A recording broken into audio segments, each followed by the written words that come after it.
നിങ്ങൾ ശ്രദ്ധിച്ചിട്ടുണ്ടോ? ചില കുട്ടികൾ നല്ല ബ്രൈറ്റ് ആയിരിക്കും. പക്ഷേ എഴുതാനും വായിക്കാനും ചെറിയ ചെറിയ കണക്കുകൾ കൂട്ടാനും ചില കാര്യങ്ങളൊക്കെ ഓർമ്മിച്ചെടുത്തിട്ട് നമ്മളോട് പറയാനും പരീക്ഷയിൽ നല്ലപോലെ അത് പകർത്തിയെടുക്കാനൊക്കെ ബുദ്ധിമുട്ട് അനുഭവിക്കുന്നുണ്ടാകും. ഈ ഒരു കാരണം എന്തുകൊണ്ടാണ് വരുന്നത്? ഇത് വെറും ഒരു മടിയല്ല. ഇതൊരു ലേണിംഗ് ഗ്യാപ്പാണ്. ഈ ലേണിംഗ് ഗ്യാപ്പ് എന്ന് പറയുന്നത് നമ്മൾ നികത്തണം എന്നുണ്ടെങ്കിൽ അവർക്ക് സാധാരണ ഒരു ട്യൂഷനോ നോർമലായിട്ടുള്ള ഒരു ടീച്ചിങ് സ്ട്രാറ്റജിയോ മതിയാവില്ല.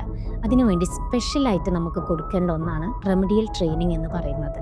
ഇതുപോലെ പഠന പിന്നോക്കാവസ്ഥ അനുഭവിക്കുന്ന കുട്ടികൾക്ക് അവരുടെ കഴിവും വീക്ക്നെസ്സും മനസ്സിലാക്കി അവർക്ക് എന്താണോ ആവശ്യമുള്ളത്, അവരുടെ ലേണിംഗ് സ്റ്റൈൽ എന്താണോ അത് മനസ്സിലാക്കി അവരെ പഠിപ്പിച്ച് കൊടുക്കുക. അതുമാത്രമല്ല, അറ്റൻഷൻ ആക്ടിവിറ്റീസും മറ്റു കോൺസെൻട്രേഷനും കൂട്ടാനുള്ള വഴികളും ഈ പഠനത്തോട് കൂടെ തന്നെ കൊടുത്ത് ഇപ്പോൾ നിൽക്കുന്ന ഒരു ലെവലിൽ നിന്നും അവർ ഒരു ലെവൽ ഹൈയിലേക്ക് നിങ്ങളെ കുട്ടികളെ എത്തിക്കണമെന്നുണ്ടെങ്കിൽ അവർക്ക് ഏറ്റവും നല്ല രീതിയിൽ നിങ്ങൾക്ക് കൊടുക്കാൻ പറ്റുന്ന ഒരു സമ്മാനമാണ് ഈ റെമഡിയൽ ട്രെയിനിങ് എന്ന് പറയുന്നത്.